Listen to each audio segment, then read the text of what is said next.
आदरणीय director sir, सभी शिक्षकगण, प्यारे विद्यार्थियों, सभी को शुभ प्रभात।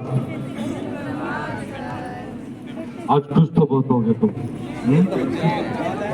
लास्ट 12 मुझे आज भी याद है कि आपका फर्स्ट चैप्टर पूरा नहीं हुआ कि बच्चों ने पूछना शुरू कर दिया कि सर हमारी फेयरवेल होगी या नहीं।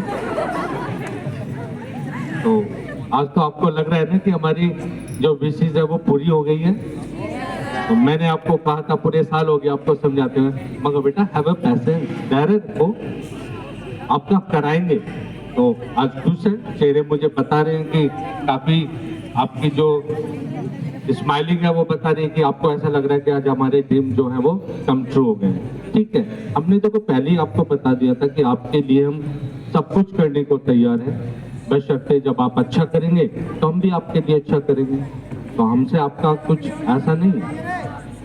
फेयरवेल तो अब सब बड़े खुश हैं कि भाई फेयरवेल आज हमारी हो रही है, तो बड़ा अच्छा है। लेकिन आपने टीचर से पूछ के देखा है कभी कि जब फेयरवेल होती है तो उनका मन कैसा करता है? ठीक है, आप खुश हैं हमारी फेयरवेल हो रही है, लेकिन टीचर से पूछ के देखिए, इन्होंने किसी ने आपको 6 साल पढ़ा है, किसी ने 10 साल पढ़ा है, आपके साथ एक लंबी यादें हैं और वो यादें इतनी पेनफुल है कि अब आपका लास्ट हो रहा है, फिर आप कॉलेज में जाएंगे तो उनकी फीलिंग जानने की कोशिश कीजिए कि वो आपको विदा करते समय कितने दुखी हैं, क्योंकि बिल्कुल सही बात है, पार्टिंग इज ऑलवेज पेनफुल, हमेशा पेनफुल रही है, चाहे वो विदाई किसी भी समय की हो, कोई भी इवेंट में रहे, हमेशा पेनफुल रहती है। तो वही फीलिंग सभी टीचर्स की है, हमारी है कि हमारे बच्चे हमारे बीच से अब चले जाएंगे, पुलिस का पार्ट बनेंगे। ठीक है, ये भी लाइफ है, चलता है, तो हम इसमें इतना ज्यादा वो नहीं करते हैं। चलिए, हमारी फीलिंग हमारे पास, आपकी फीलिंग आपके पास। तो आगे जाके अब आप पुलिस का पार्ट बनेंगे, एग्जाम देंगे, फिर कॉलेज में जाएंगे, कॉलेज के बाद अपनी लाइफ में सेटल होंगे, जॉब करेंगे, और जब जॉब करेंगे तो लाइफ की जो हर्डल्स हैं वो हर्डल्स आपके सामने आएंगे।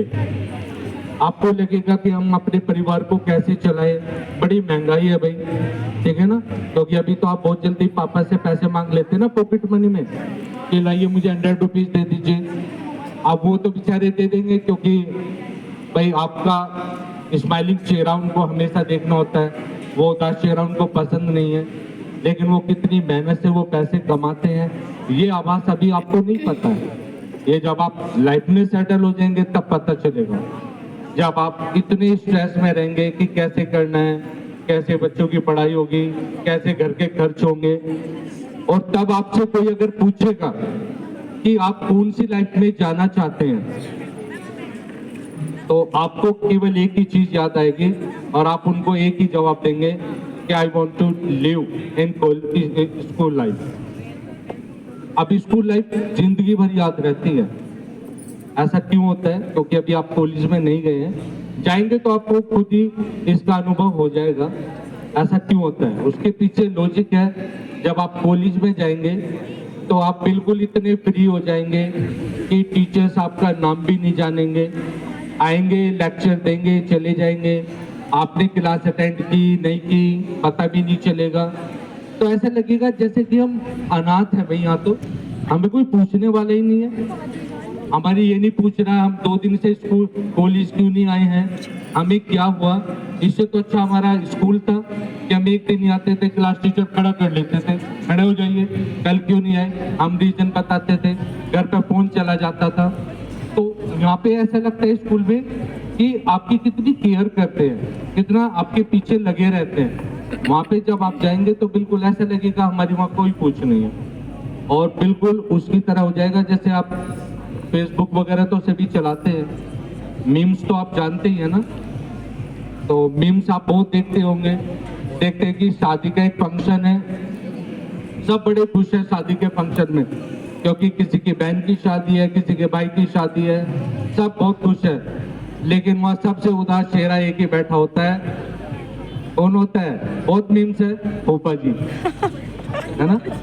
अब फूफा जी सबसे चुप बैठे रहते, मुंह लटकाए, कभी आपने सोचा कि भाई उनको ऐसा क्या हुआ कि वो मुंह लटकाए बैठे हैं? सब तो बाकी चीज है, तो उनको अपने पुराने दिन याद आते हैं। कौन से पुराने दिन? जब वो घर के दामाद थे, नए थे, सब उनके चीयर्स के लिए खड़े हो जाते थे, है ना। बैठने से पहले उनके लिए खाने की प्लेट आ जाती थी, एक आइटम की जगह 10-10 आइटम होते थे। तो उनको ऐसा लगता था भाई मैं कितना VIP पर्सन हूँ इस फैमिली में, मेरे लिए इतना वेलकम है। लेकिन जैसे जैसे टाइम बीतता जाता है वो वेलकम खत्म हो जाता है, फिर पानी भी खुद ही उठ के पीना पड़ता है। तो इसलिए उनको वो पुराने दिन याद आते हैं और फिर वो कहते हैं कि नहीं, मेरा वेलकम यहाँ ऐसा नहीं होता, मुझे सब भूल गए, मुझे कोई याद नहीं करता है, इससे तो अच्छे वो दिन थे।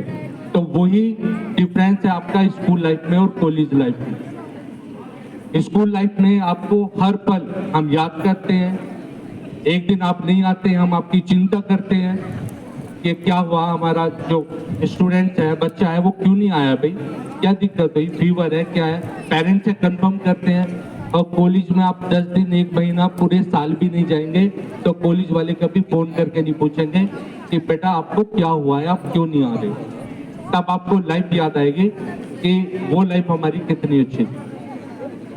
ठीक है, तो कॉलेज है, कॉलेज में जाइए, बहुत अच्छी, वो भी एक लाइफ का एक पार्ट है। डिफरेंट स्कूल से वहाँ पे बच्चे आएंगे, बहुत सारे वो आपके फ्रेंड्स बनेंगे, कुछ गुड फ्रेंड्स बनेंगे और कुछ ऐसे होंगे बस हाँ ठीक है, हमारा जो क्लासमेट है, क्लास में बैठता है, कोई ज़्यादा खास हमारी बातचीत नहीं है।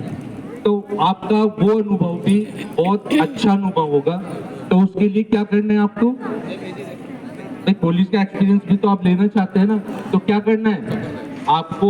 ये एग्जाम जो आपके सामने आ रहे हैं वो बिल्कुल अच्छे से करने हैं। अच्छे से करेंगे ना, क्योंकि हम आपको विश करते हैं कि आपके एग्जाम बहुत अच्छे जाए, आप सारे बच्चे अच्छे मार्क्स से पास हो, वो कॉलेज की लाइफ है वो भी आप जिए, क्योंकि वो भी एक सपना होता है हमारा। जब हम पढ़ते हैं तो हम भी चाहते हैं हम भी कॉलेज में जाएं और अच्छे स्टूडेंट्स लें, डिग्री लें और फिर जॉब करें। क्योंकि कुछ कड़वे अनुभव भी हमारे ऐसे होते हैं, जैसे मैं एक अनुभव शेयर करना चाहता हूँ। जो मेरा प्रीवियस स्कूल था, मैं 11th क्लास 12th क्लास का क्लास टीचर हुआ करता था। तो शरारती बच्चे सब जगह होते हैं, ऐसा नहीं है। आप DPS में भी चले जाओ, वहाँ पे भी शरारती बच्चे मिलेंगे। तो मेरी क्लास में भी शरारती बच्चे थे, पढ़ने के टाइम पे बोलना, डिस्टर्ब करना। तो एक बच्चा था यशु अग्रवाल, और वो वैसे तो बहुत सीधा था, लेकिन वो बहकावे में बहुत आ जाता था। अब दूसरे बच्चे उसको पुश करते कि भाई सर आएंगे पढ़ाने के लिए, तो बीच में डिस्टर्ब करना तो सर का पीरियड ऐसे ही निकल जाएगा। तो मैं उसको हमेशा समझाता, मगर बेटा ये तुम एक्टिविटी क्यों करते हो? सारे टीचर कंप्लेंट कर रहे हैं कि आप पढ़ाने नहीं देते हो। नो सर मैं क्या करूं, अब मेरे दोस्त बोल देते हैं इसलिए मैं करता हूं।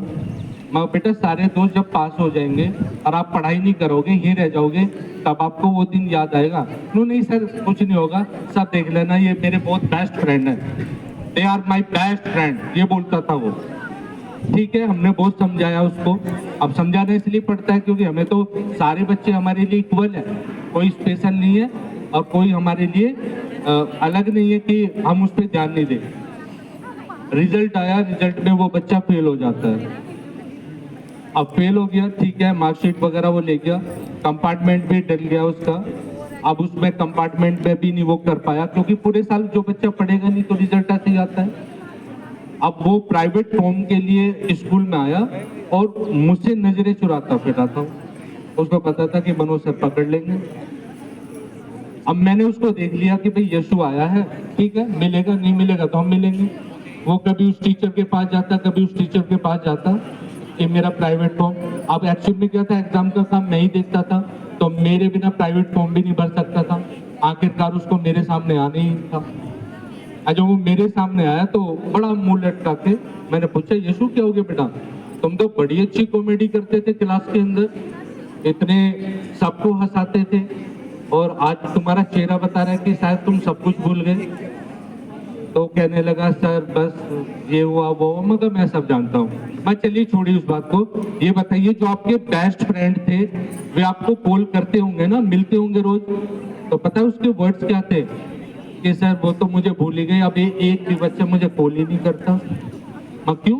वो तो आपके बेस्ट फ्रेंड थे, आप तो उनकी सारी बात मानते थे।